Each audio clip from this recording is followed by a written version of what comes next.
Hello, everyone, and welcome. This is Lynn Sanders with Park Avenue Marketing, soon to be Difference Makers Media, and we have two guests with us today.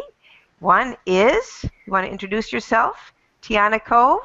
Who are you, Tiana? Hi, okay. I am Tiana Cove. I am a parent of a child with hearing loss that goes to Alexander Graham Bell.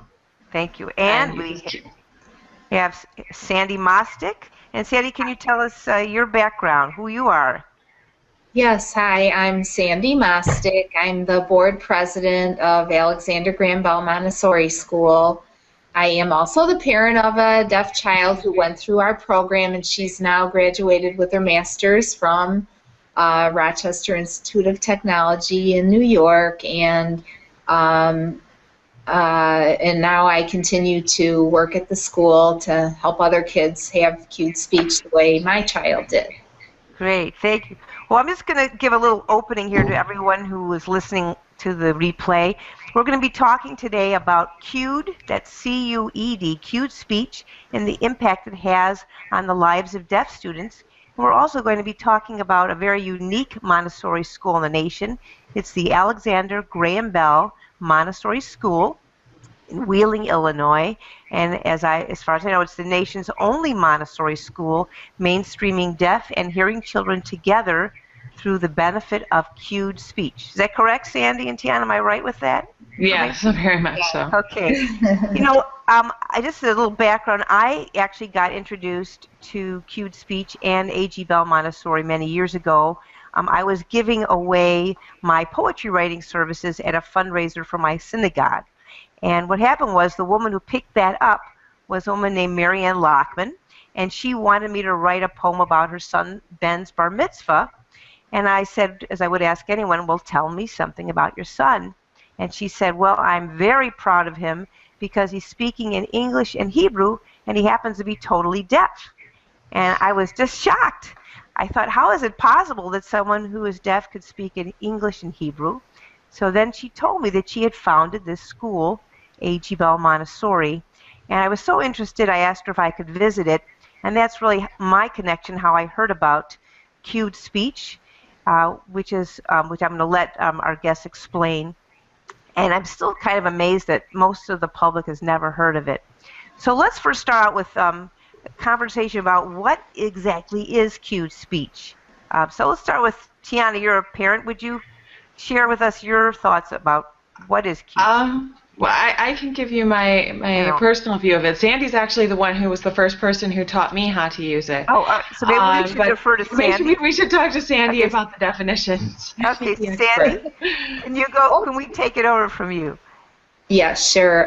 Cued speech is a visual communication system that consists of 8 different hand shapes, 1, 2, 3, 4, 5, 6, 7, 8, that you cue in 4 different locations around the mouth: your chin, your mouth, the side of your face, and your throat.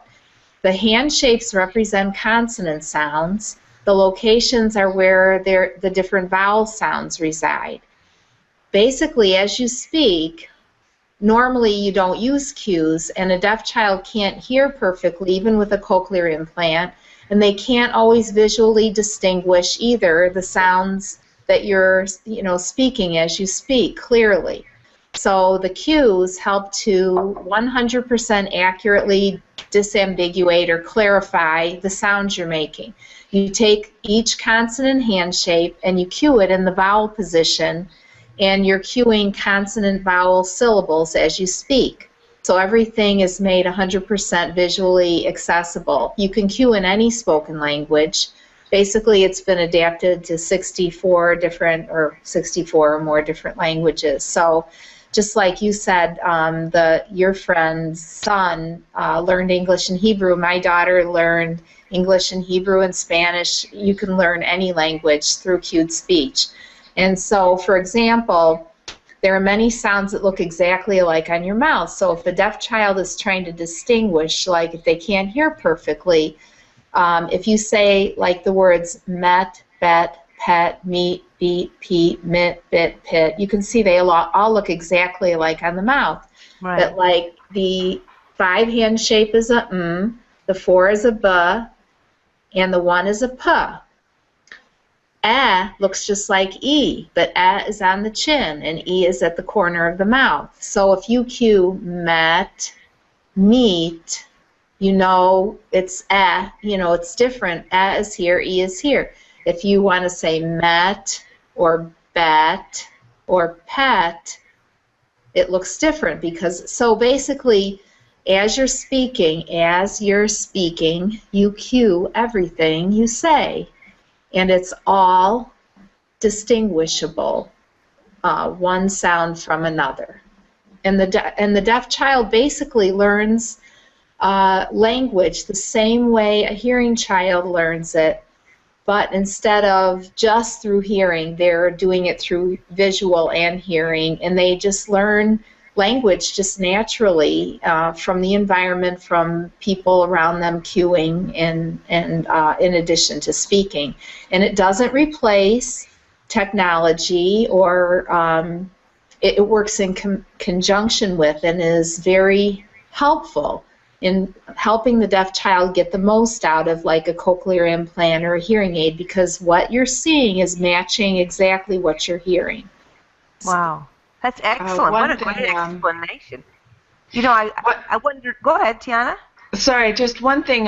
When we were learning about cued speech, I had looked up, and I will find it. I should have found it beforehand, but there was a study that the neural pathways that follow the auditory, so the S sound, my daughter for a very long time could not hear the S sound with or without cueing, but it helps create that same pathway. So while she may not have been able to hear S, S, S before, her brain learns that when this hand sign is there, there's a sound. And her brain starts picking up that sound, and she has a better chance of creating that neural pathway in order to hear the S sound even without the cue in the future. Wow. Is what I had learned. Right, and actually there is a study that proves out that in audiological testing, a child who's been cued to consistently will, when they couldn't recognize these sounds in the first set of tests, after the cued speech use consistently, they start being able to pick up and recognize the sounds in audiological testing. So. Oh, wow, that's fascinating. Well, I want to ask the two of you. I only took one workshop in cued speech, and many years ago I forgot everything. But because both of you cue, can you give us an idea how easy it is to learn cued speech in comparison with, say, American Sign Language? Does it take a long time? Go ahead, Tiana.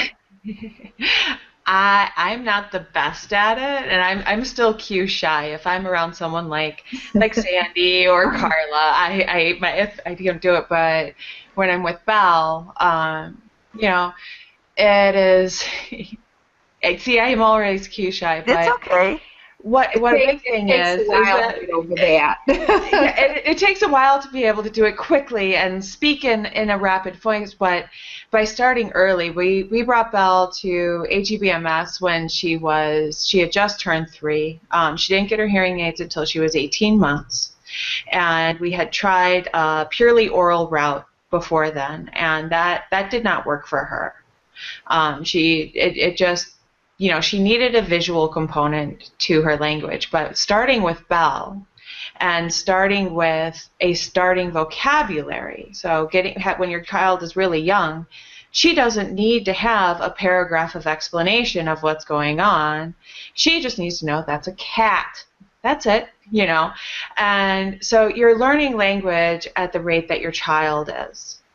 And so, if you pick out, when you're starting, you start with the important words in your sentence. So, you may have a 10-word sentence, but the nouns and the verbs that are most meaningful to your child, that's what you're pointing out. And if we're on the playground, I still do that. If we're at home, I do my very best to cue everything that I can, but I have nowhere near Sandy's talent yet. But it's not learning a new language. And I think that is the key part. I know we were working on sign language as well, working on learning how to do it. And, there may be 4 English words that equate to 1 sign. and it's a head tilt, it's a this, and there's so much information with sign language, and it really is learning a new language. And when you're learning cued speech, you're not learning a new language. You know English, you're good at it, hopefully, but you're learning a new way to express it.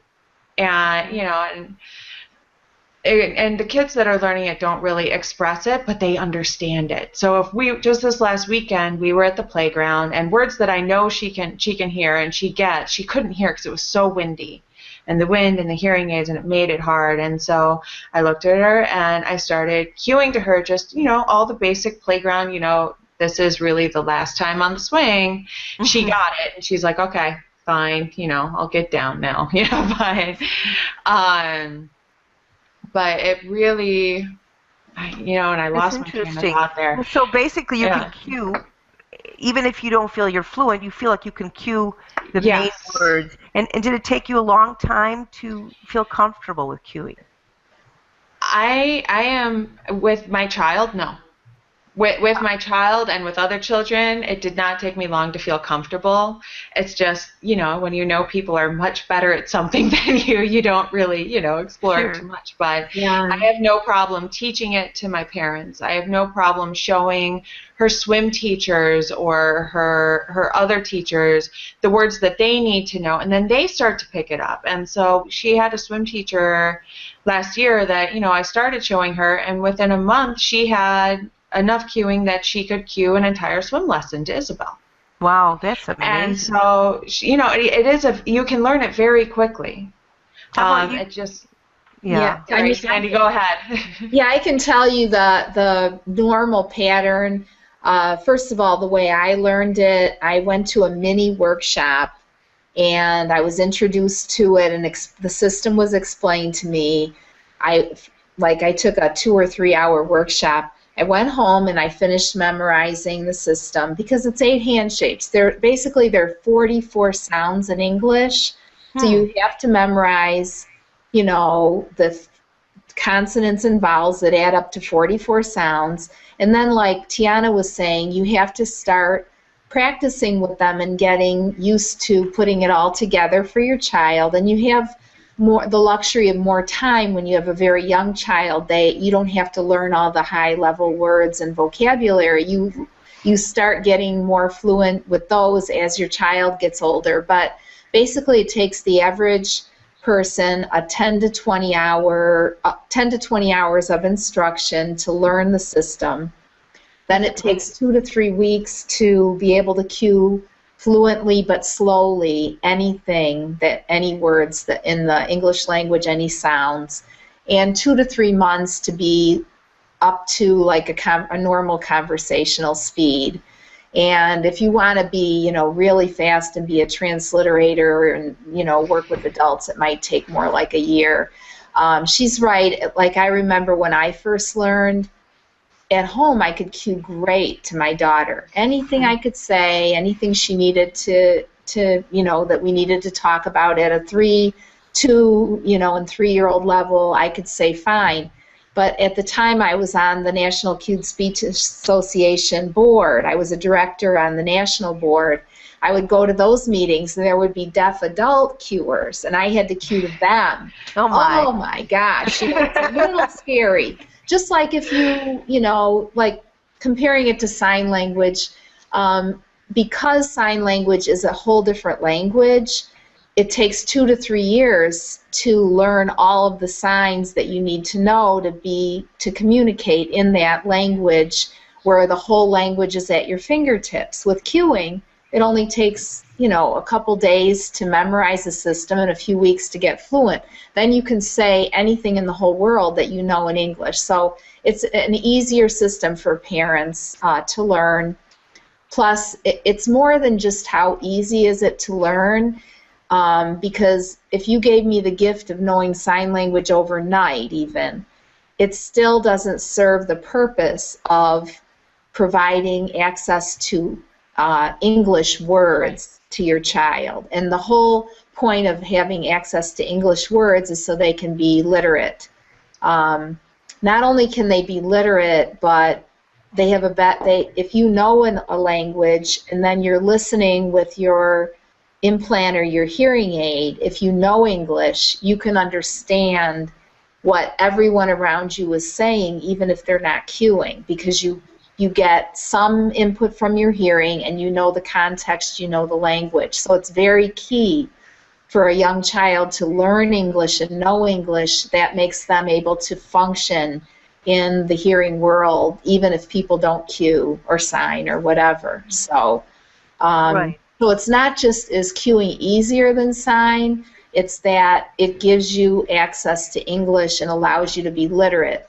The average deaf child who grows up with sign language, it reads at a 3rd to 4th grade level, whereas the average child who grows up with cued speech is age appropriate. It gives them full access to language. And that's for their whole lives, right, Sandy? Their whole lives they are. Their whole lives are changed. Literacy. Like a miracle. And now, but don't get me wrong, cued speech is not a replacement for sign language. Sign language is a beautiful visual, conceptual language. My daughter knows both sign language and cued speech. She's equally comfortable in deaf culture, hearing culture, any combination of the two. She switches back between the visual systems depending on who she's with and which system they use. And if she's with hearing people, she just uses her, nobody has to cue or sign to her. And so it basically, it's a great tool to use in combination with any other communication mode, any kind of technology. It totally fits in without excluding any other way that a child can be helped. You just said something that's very interesting, Sandy. I think it would be important for people to know. You said that she doesn't have to have cueing when she's with hearing people. Right. And why is that? Well, the cueing, you need to learn language, because you can't, if you imagine if you were a hearing person and you were getting incomplete, like garbled sound, in a movie that you're watching, or whatever. You can't learn a language by getting incomplete information.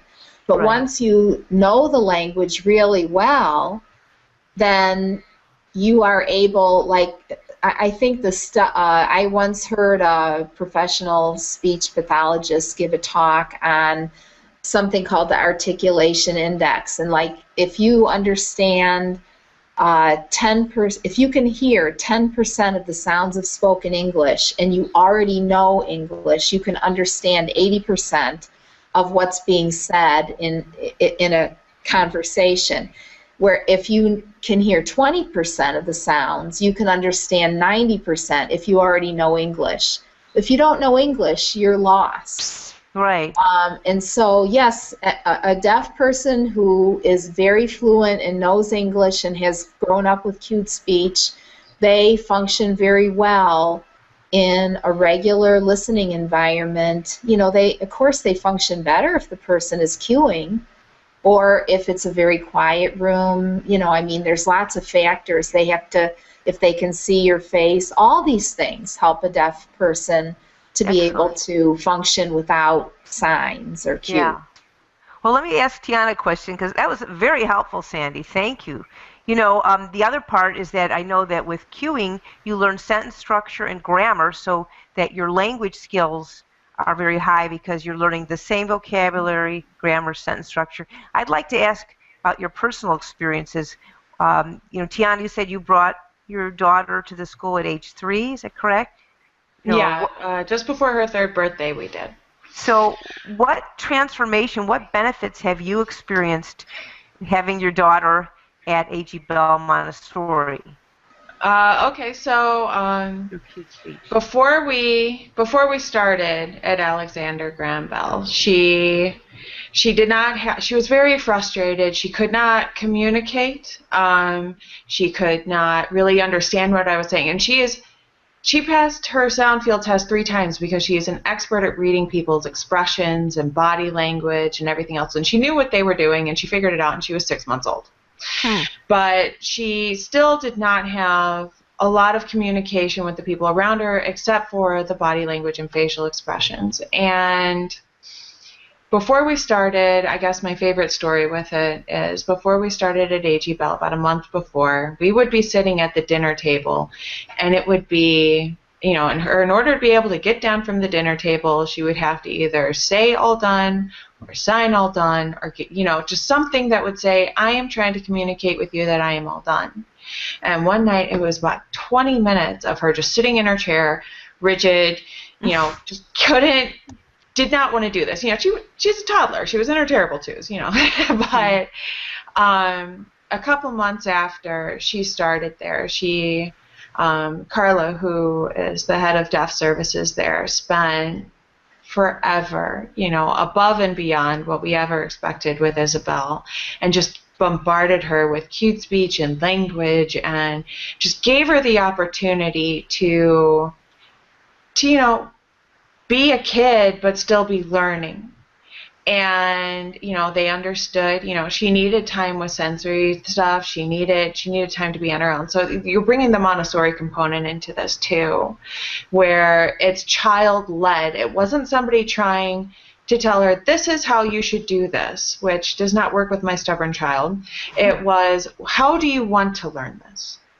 Great. And by being in that kind of environment, she, within, you know, a couple months, you know, started, you know, being like, all on. You know, she didn't have it. She didn't know it. It wasn't all done, but it was all on. Okay, great. You know, Wonderful. We'll take it. We'll take whatever noises you want to give us. We will take that as words. We can translate. And, you know, as time has gone on, she has become, you know, much happier.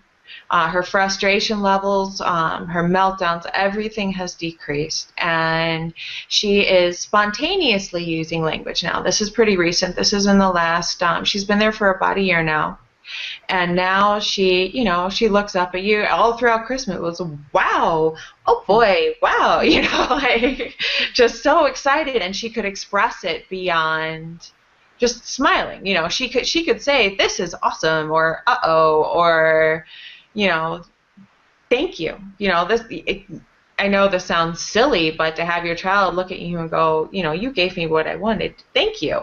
Wow. It's great. And she's never been able to do that. And I guess and this is me being a horrible parent right now, but on the weekends when I have her, if I go get a coffee from Starbucks, she gets a cake pop. And so the cue for eat is eat. And one week it was my job. It's not usually my job to bring her into school. I start work at about 7 in the morning. But I would get my coffee on the way to work. So she got a lot of cake pops that week. But she would, whenever we were pulling up, I wasn't thinking about getting her a cake pop at 7 in the morning. But, you know, we're walking in and she's looking at me, she's going, eat, eat, eat, eat, eat. And you're just like, okay, you know, but she could ask for what she wanted. And That's she would wonderful. Go, eat cake pop. And it's just like, yeah, how do you say no? You know, and she has not had cake pops for 2 weeks because she got her fill for the month. But she can express what she wants, you know. We're finished brushing her teeth and she goes, water. Well, she goes, walker. But we work on it, and by cueing in the mirror with her, and she can watch how my mouth is working and how her mouth is working, and I'm cueing at the same time. And, you know, she's gone from to walker, and, you know, soon we'll be getting to water. And it's really been amazing for, you know, she was always a happy, smart, and very communicative little girl. You know, she could get bank managers to rearrange pillows in their lobby at the age of 1. She can get her point across. But she's gone from frustrations and meltdowns and just so unhappy she could not communicate to being able to communicate with her parents, with her family, with other kids. That's beautiful. And, Great. You know, it's really transformed her life in this last year. That's beautiful. Both the Montessori and the cueing.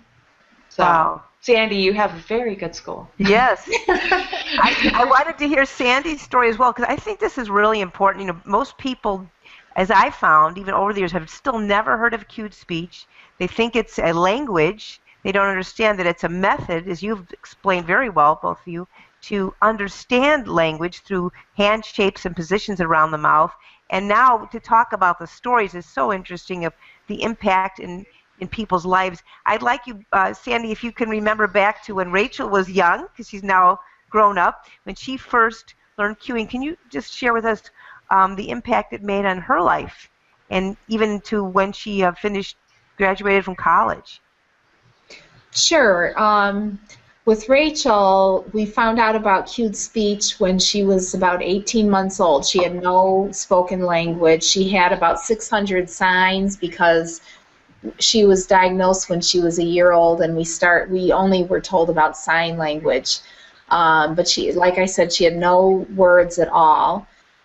So we started cueing when she was 18 months old. By the time she was 28 months old, she tested out age appropriate in language, and she has always been above her age level since then. And she was even in a study at Indiana University where they were comparing cochlear implanted kids who don't use cued speech. They were just taught orally with kids who had hearing aids and were considered good hearing aid users. And Rachel she's severely to profoundly deaf. She wore a hearing aid in both ears, but really only one ear could understand anything. But she was in the study as the control group of hearing aid users.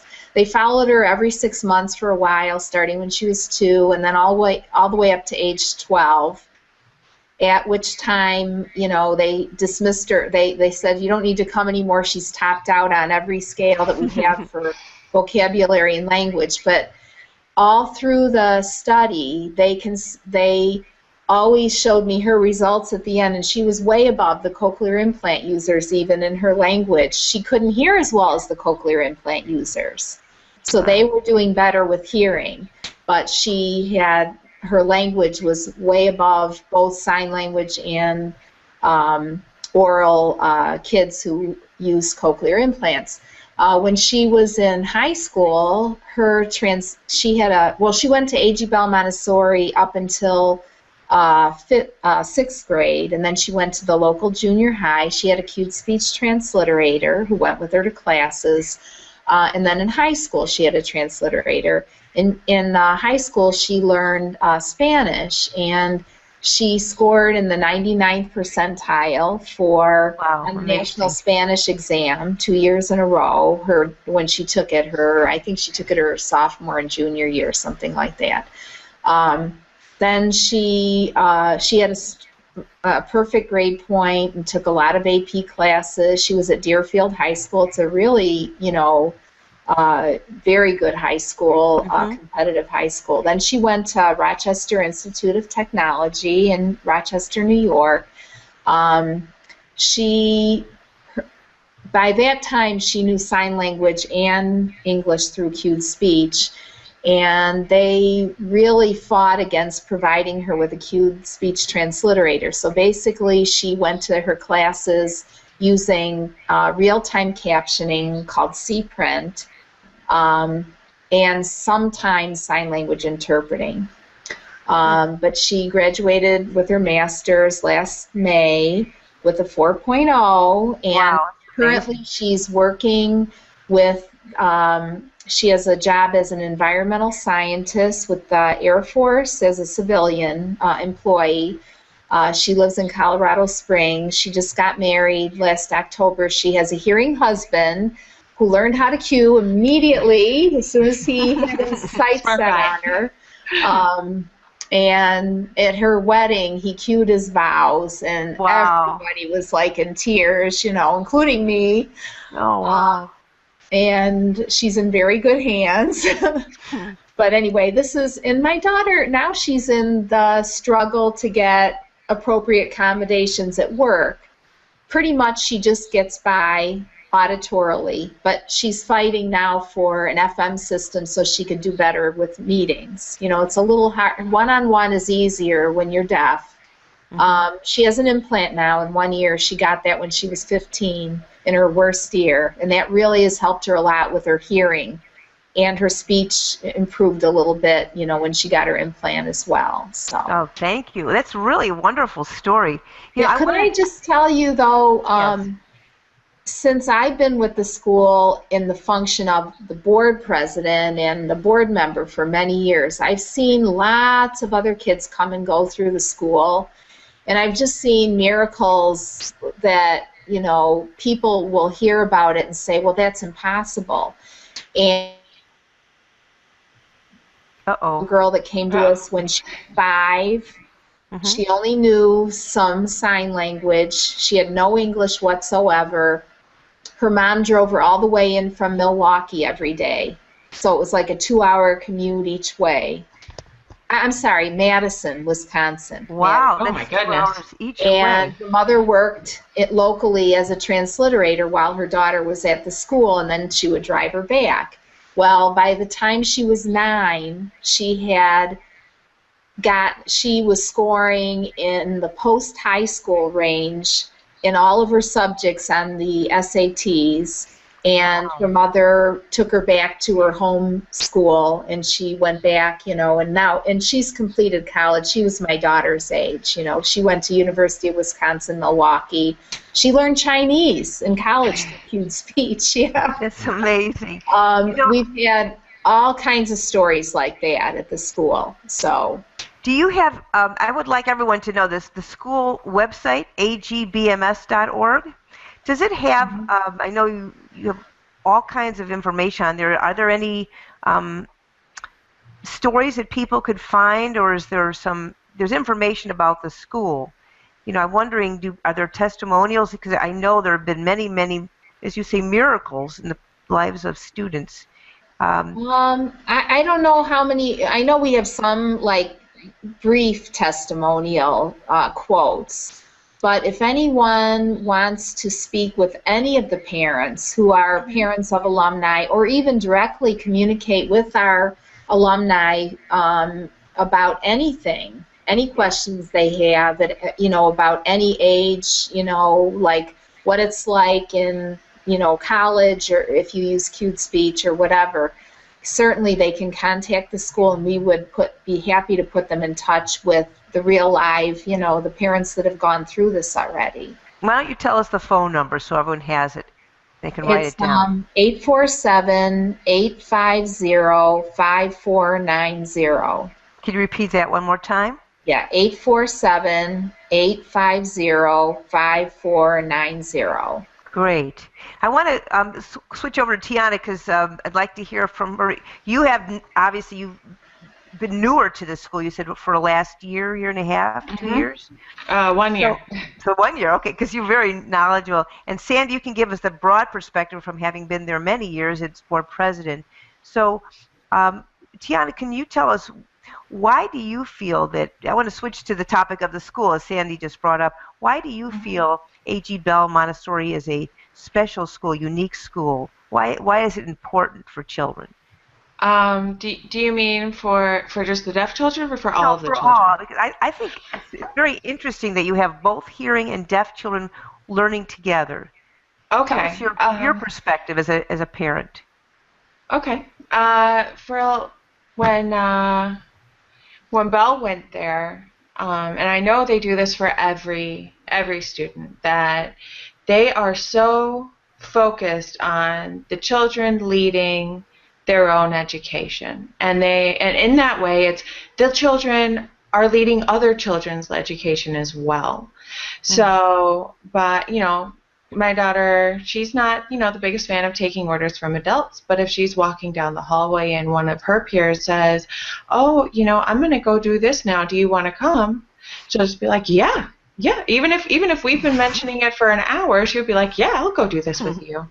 And I know, you know, the kids are helping each other, and by having both deaf and hearing students together, it really gives them, you know, a responsibility and understanding.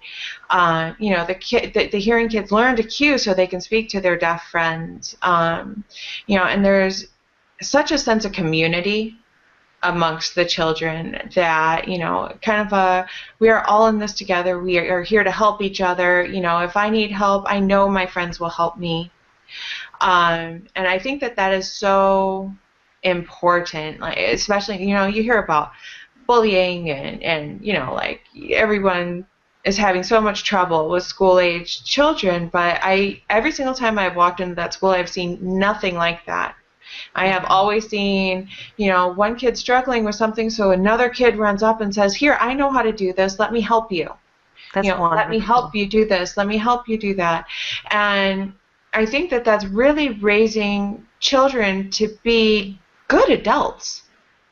You know, to have a base of, just because, you know, this child can't hear doesn't mean that they are in any other way incapable.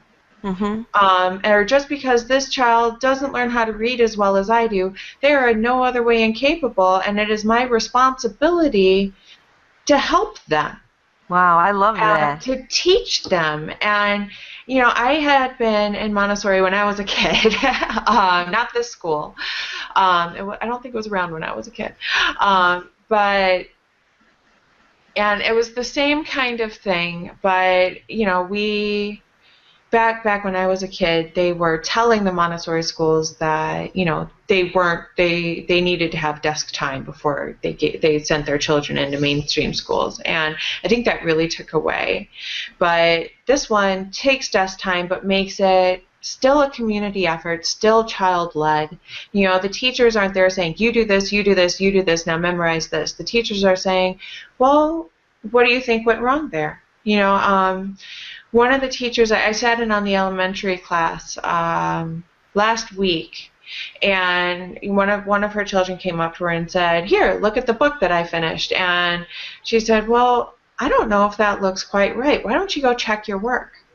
And it's not, this is right, this is wrong, this is this. It's figuring it out. It's problem solving, community, helping other kids. And by that, they're learning more than learning by rote and spitting it back out. Right. They're really developing their own thinking, and what I'm hearing from you is that they're really developing a strong sense of compassion and caring that will probably be with them their whole lives, because that's how they're being brought up. And I think you know, all of Montessori around the country is about child-led education. But I think by including, you know, special needs children into the school and having them learning alongside their typical peers really brings an extra ounce of compassion and responsibility to that same curriculum. Right. You know, let's talk for just a moment. I'm going to switch to Sandy now, too, because we're going to be concluding in just a few minutes. Sandy, I know that the AGBMS Montessori fundraiser is coming up soon, the Miracle Gala 2014, which could be found at the website miraclegala.com. Can you tell us what are the needs still that AGBMS Montessori has? Why would it be important for someone to consider making a donation, being a sponsor, taking out an ad, or even, you know, coming to the gala? Why would AGBMS need any further help since it's doing so well? Well, our programs, our school is composed of the mainstream cued speech program that combines the deaf and the hearing children and provides all special services, you know, for the deaf children. But then it also is comprised of what we call our outreach programs, where we, like for instance, this year we're honoring Illinois School for the Deaf because they have implemented cued speech now over time, over the last 4 years, and are seeing tremendous gains with their children. And so all of this costs way more money than what we get from tuitions. Because our money comes from tuitions that the regular hearing families pay, tuitions that school districts pay for the deaf kids who are being educated, but then a huge part of our budget, about 15% of our budget basically, has to come from fundraising and grants. And so every year the gala is our biggest fundraiser. This year we're hoping to raise $75,000 to $100,000 with our gala. It involves not only just sponsoring tables or buying tickets, but we have a silent auction with great prizes that have been donated by local, businesses. It involves a raffle, an ad book where you can place an ad in our program book. And so, in the actual gala itself, it's an amazing event. And we encourage anyone from the general public to come. You don't have to already know about our school or be involved with our school. If you go to the website, miraclegala.com, you can register. But it's a huge, beautiful party at the Grand Ballroom of the Hilton Chicago. The director of catering there is one of the founders of our school, so he has given us a magnificent party with a great menu, free wine, beer, and soft drinks, hors d'oeuvres pass, 3-course wonderful sit-down dinner cooked by amazing chefs. So, and Tiana is the co-chair of the gala, and she's arranged all kinds of wonderful entertainment, a magician, elementals, and don't give it all away. So let's say the date. Let's set the date of the gala, so whoever's listening can write it down. Sunday, April 27th, from 4 to 8 p.m. at the Hilton Chicago downtown. And that's 720 South Michigan Avenue. I've been spreading the word as well. So we're going to close. I would like to see if you could summarize in if just a one word or a couple words why Cued Speech or why A.G. Bell is so important in the lives of deaf students. Can you think of a word or a few words that would say this? Tiana, let's start with you. Connection. Wonderful. That's the one word that I have is it provides connection. Beautiful. How about you, Sandy? It's every day a miracle. That's our motto of the school. I mean, every family who's been through there has a story of the miracles that have happened for their kids, even the hearing families. Beautiful. And I would say, just from my observations being at the school and knowing your school for, I figured it's been over a decade, maybe 15 years, I would use the word transformation, because I've seen people's lives transform. And my hope is that I feel everyone deserves to at least know about Cued Speech and to know about A.G. Bell Montessori, because then more students' lives can be transformed so they can all reach their highest potential. So Lynn, I want to Lynn, can I say that if they go to agbms.org and click on Deaf Services tab, there's a list of workshops. We have monthly Cued Speech workshops. You can learn to cue in a weekend workshop, a one-day workshop, and also we have a summer cue camp that they can come to, and it's a wonderful experience. All that's on our website. And that's the AGBMS website, agbms.org, correct? Yes. Great. All right, we're going to just have a thank you to Tiana and Sandy for doing a great job. And I urge all of you to take a look at miraclegala.com and agbms.org. And please consider joining us at the upcoming Miracle Gala, or feel free to contact the school to learn more information. Thank you again, Tiana. And thank you, Lynn. Thank you. My pleasure. And we'll look forward to hearing from you at another time. Take care. Bye-bye, everyone. Bye.